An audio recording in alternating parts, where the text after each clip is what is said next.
Comentário livro, Libertação, capítulo 19. André Luiz, Chico Xavier. Mãe e filha, quarta parte, final. Senhoras e senhores. Mães. O que seria nós sem ela? O costume nosso, da maioria dos filhos, é sentir a falta delas depois que Deus as chamam para compor o cosmos estrelado de amor e paz. Sabemos que o amor incondicional das mães é reconhecido por uma grande porcentagem de filhos, que também as amam incondicionalmente. Independentemente das circunstâncias, uma mãe realmente ama e cuida de seus filhos de maneira única e especial. Hoje terminaremos a conversa da mãe desencarnada, com a filha ainda encerrada nos pórticos da matéria mais densa, relatada no livro Libertação de André Luiz, pela mediunidade do saudoso Chico Xavier. E olhando a filha amada do seu coração, disse firme nas palavras amorosas: não me receba nos braços, por boneca mimosa e impassível. Adornos externos nunca trazem felicidade legítima ao coração, e, sim, o caráter edificado e cristalino, base segura de que se expande a boa consciência. Muitos filhos da atualidade estão crescendo egoístas ao extremo.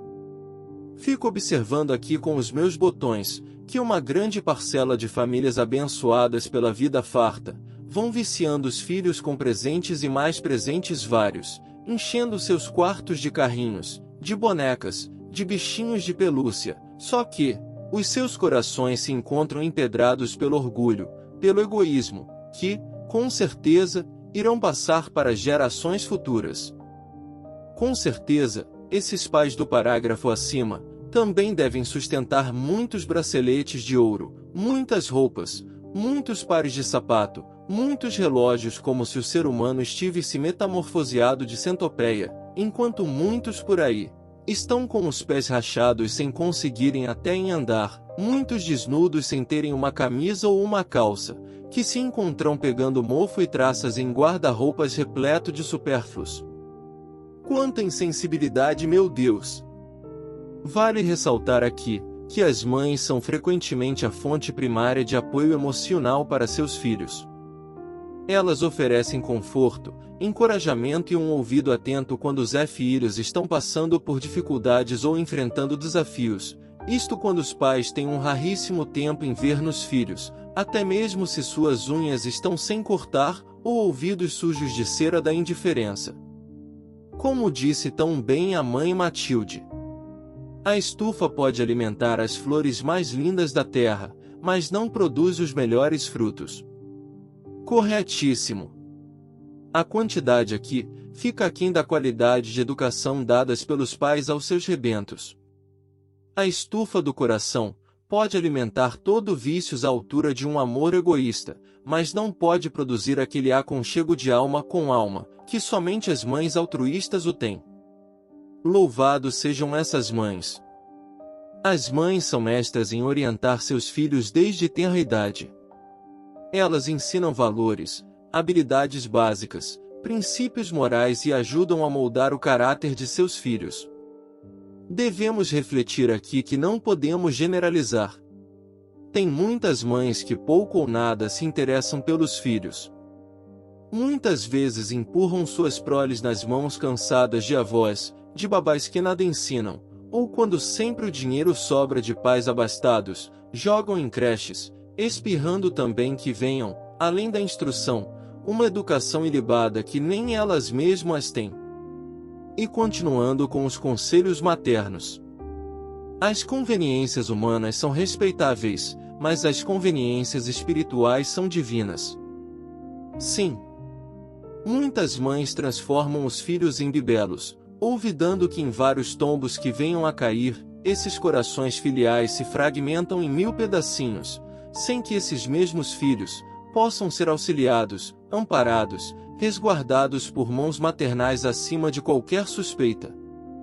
Muitas mães em muitas ocasiões de aprendizado, se tornam um exemplo inspirador para seus filhos.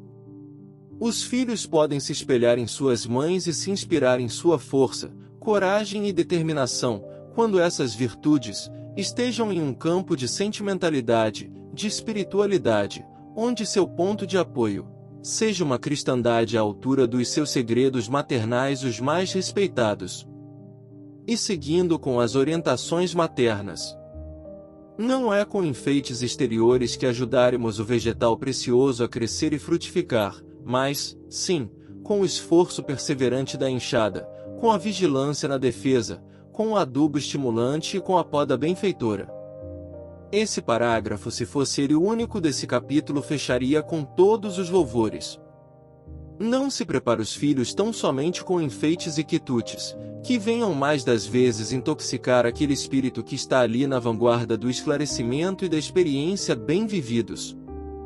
Devem, os pais, desde cedo, a comprometer os filhos a encararem a vida do lado mais difícil, observar e participar a cada momento com as dúvidas, tendências inferiores a serem corrigidas, aprendendo, não lá fora, do lado mais complicado da vida, mas perto de corações experientes no ramo das dificuldades acerbas, estimular, sim, o filho a crescer desenvolvendo-lhe a empatia da espiritualidade no coração, educando na própria evangelização da própria alma, com reuniões evangélicas nos lares, e, principalmente, podar os defeitos em que, muitas vezes, os egos do passado procuram adentrar no ego do presente, fazendo uma barafunda na cabeça dessa juventude que cresce apenas com o corpo, enquanto a alma se encontra atrofiada pelos duros golpes da insanidade, da balbúrdia, da cisânia perturbadores em que a humanidade em si tentar sobreviver.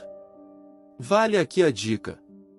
E, finalizando suas instruções à filha que a escutava com certo júbilo, foge, resoluta, dos perigosos fantasmas do ciúme e da discórdia.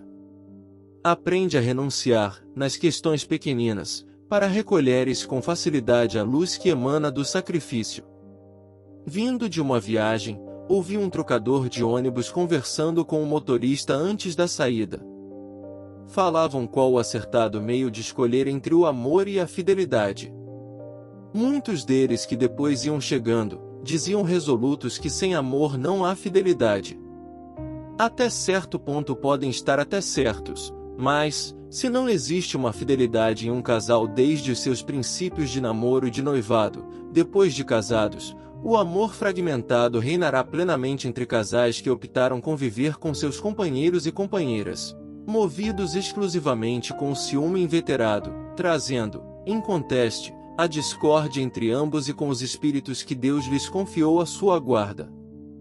E para nossa reflexão que não poderia deixar de mencionar, vale nossa mais alta gratidão, que nem todas as mães são biológicas.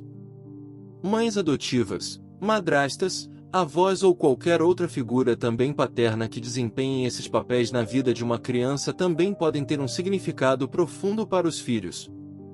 Teria outros olhares com os seus filhos, depois dessas minhas singelas observações? Com toda certeza, não é mesmo? Comigo, meu caro amigo leitor?